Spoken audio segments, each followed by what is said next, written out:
Уважаемые товарищи, дорогие наши гости.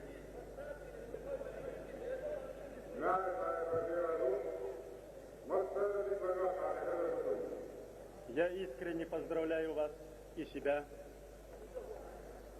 с первыми часами и первым днем гражданства суверенного государства.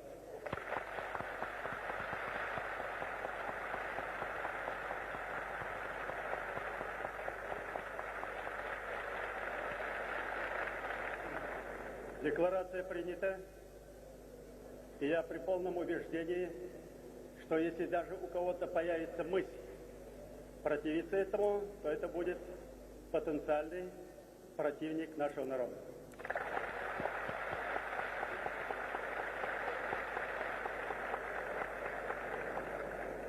Но представители народа, делегаты съезда взяли на себя чрезвычайную ответственность. Объявить, оказывается, не так сложно, но есть в народе мудрая поговорка: кинжал без нужды не виновай, вынул, применяй.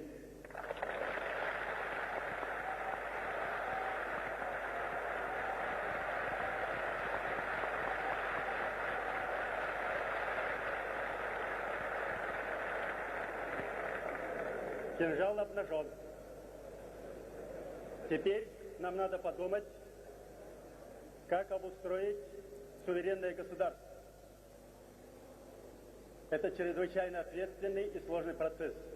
И хотел бы предостеречь соотечественников, что самый опасный период возможных провокаций, лишения разума отдельных людей, доводящих до кровопролития, именно наступает сейчас. Для этого есть достаточные силы. Здесь выступающий молодой человек выразил как опасность ввода танков.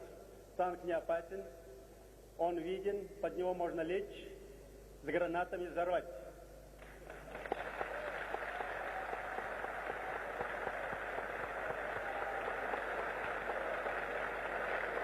Есть силы поопаснее всех танков, самолетов и любого оружия.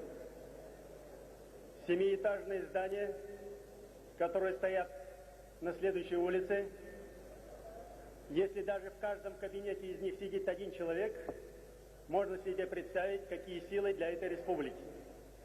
Ни в одной союзной республике нет такого потенциала, даже по зданию, наверное, еще и вниз, в земле пару этажей.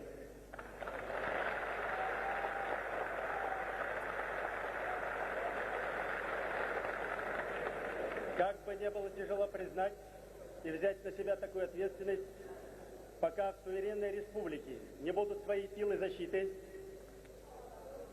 выраженные в безопасности республики, в Министерстве внутренних дел, выраженные в мобилизационной готовности, создание собственных формирований, суверенной республики на нынешнем этапе не быть.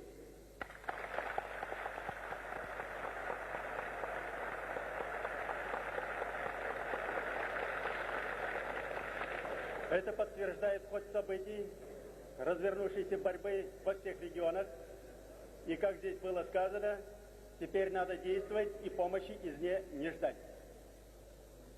Если мы предъявляем счет, мое личное убеждение, что надо ближе держаться России, где парламент передовой, где дееспособные силы, силы демократии и задающий генератор перестройки. Союзному ведомству предъявить все счета, о которых мы говорим, по ущербу, который понес наш малый, бедный народ на этой земле.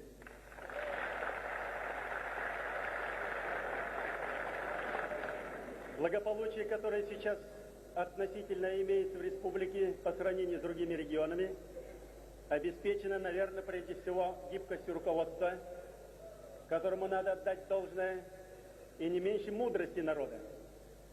Красивая земля, один из самых благодатных уголков, всегда природа рождает красивых людей душой, телом, духом, волей, характером, всеми природными положительными качествами.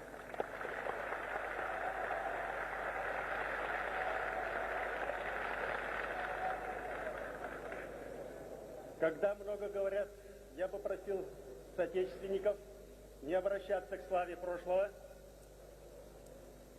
О них, об этой славе сказано лучшими людьми России и всех стран мира.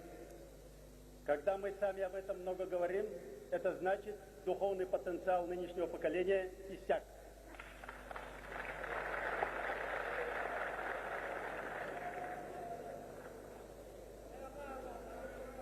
Считалось бы, значит, у меня есть много предложений,